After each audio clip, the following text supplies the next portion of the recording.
ಈ ಬಾರಿ ನಾನೂರು ಮಿರಿ ಈ ಬಾರಿ ಈ ಬಾರಿ ಈ बारी साथियों, पिछले 10 वर्षों में देश ने बीजेपी का काम देखा।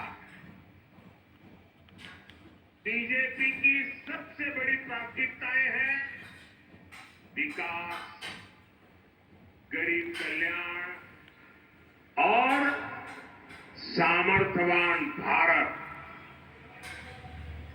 वहीं दूसरी ओर कांग्रेस है। कांग्रेस के पास विकास का एजेंडा नहीं, इसलिए वो तरह तरह के हथकंडे आजमाती है। कांग्रेस का पहला हथकंडा है झूठ बोलो, बड़े बड़े झूठ बोलो, बार बार झूठ बोलो, जहां जाओ वहां झूठ बोलो, सुबह शाम झूठ बोलो। कांग्रेस का दूसरा हथकंडा है अपने झूठ को ढकने के लिए नए झूठ बोलो।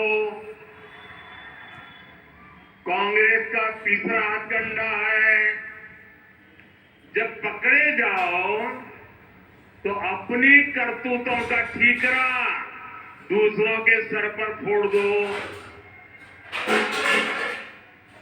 हर चुनाव से पहले कांग्रेस के लोग बड़े बड़े झूठे वादे करने में एक्सपर्ट हो गए हैं। यहां कर्नाटका में भी कांग्रेस ने यही किया और अब सरकार बनने के बाद कांग्रेस फिर झूठ पर झूठ, झूठ पर झूठ, झूठ पर झूठ बोले जा रही है। कभी वो केंद्र को जिम्मेदार बता रही है, कभी मोदी पर आरोप लगा रही है, तो कभी दूसरी पार्टियों पर अपनी नाकामी का ठीकरा फोड़ रही है। क्योंकि कांग्रेस की मंशा कभी लोगों की भलाई करने की नहीं होती। कांग्रेस का केवल एक ही इरादा होता है, लोगों को लूटना, अपनी जेब भरना। इसलिए कांग्रेस को जब से कर्नाटका में मौका मिला है तो इन्होंने कर्नाटका को अपना एटीएम बना दिया है। यहां इनकी लूट इतनी बढ़ गई है कि सरकार चलाने के लिए पैसे तक नहीं बचे और इस लूट में भागीदार बनने की होड़ मची हुई है। कोई यहां सीएम इन वेटिंग है, कोई यहां फ्यूचर सीएम एस्पिरेंट है, कोई यहां सुपर सीएम है, कोई यहां शैडो सीएम है और इतने सारे सीएम के बीच एक दिल्ली के कलेक्शन मिनिस्टर भी है। कांग्रेस की इस करतूत का नुकसान कर्नाटका के लोगों को उठाना पड़ रहा है। कुछ ही महीनों में कांग्रेस की सरकार ने कर्नाटका की साख को बहुत बड़ा धक्का लगा दिया है। मैं कांग्रेस के प्रति कर्नाटका के लोगों का आक्रोश देख रहा हूं, उनका गुस्सा समझ रहा हूं। कांग्रेस सरकार के ऐसे रवैये के बीच बहुत जरूरी है कि कर्नाटका की लोकसभा की हर सीट पर बीजेपी एनडीए को विजय मिले।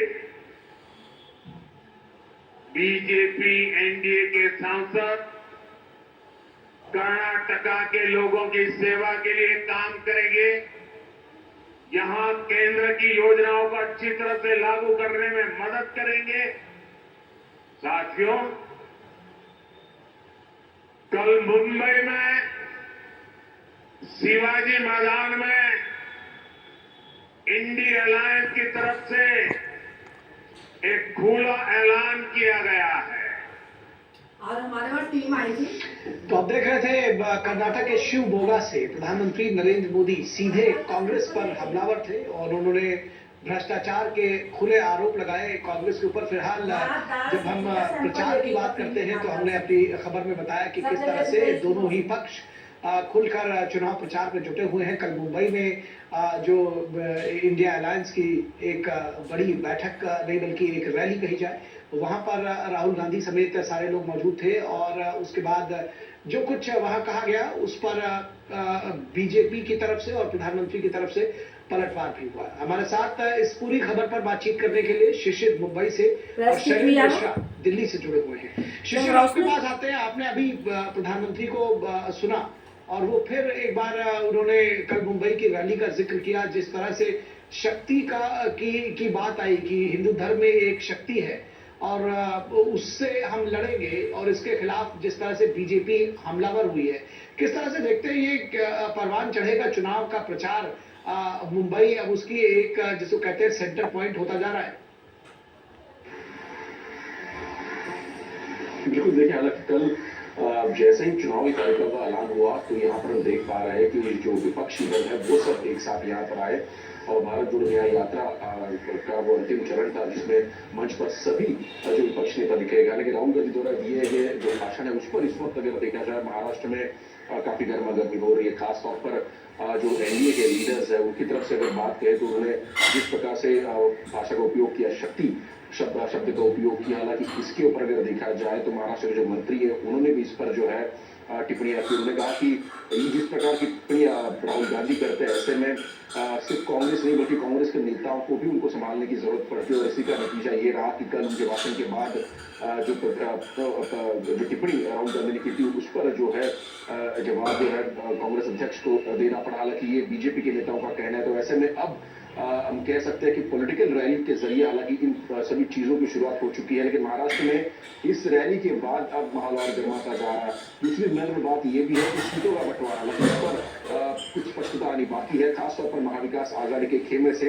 इस पर अगर देखा जाए कौन कितने सीटों पर कहां लड़ेगा स्पष्ट नहीं हुआ। लेकिन दूसरी ओर अगर हम बात करें एनडीए की तो बीजेपी ने 20 सीटों का ऐलान तो कर दिया महाराष्ट्र में, लेकिन आज अगर बात करें तो मुख्यमंत्री एकनाथ शिंदे जो है वो शिवसेना की तरफ से जो है सीटों का ऐलान कर सकते हैं। हालांकि 10-15 मिनट में ये प्रेस कॉन्फ्रेंस शुरू होगी और उनके जरिए कहां कौन से प्रत्याशी हो गए शिवसेना के वो घोषित किए जाएंगे। तो ऐसे में एनडीए यहाँ पर अगर देखा जाए तो बढ़त बराजी दिखाई दे रही है, लेकिन महाविकास आघाड़ी में अब तक इस बारे में कोई पुष्टि नहीं आई है। हालांकि कल सभी दिग्गज नेता महाविकास आघाड़ी के मुंबई में थे तो ऐसे में ये कयास लगाए जा रहे थे कि शायद इस पर कोई पुख्ता फैसला होगा, कोई नंबर सामने बिल्कुल। और अभी तक कुछ आया नहीं है और सभी की निगाहें उस पर निश्चित तौर पर लगी हुई है।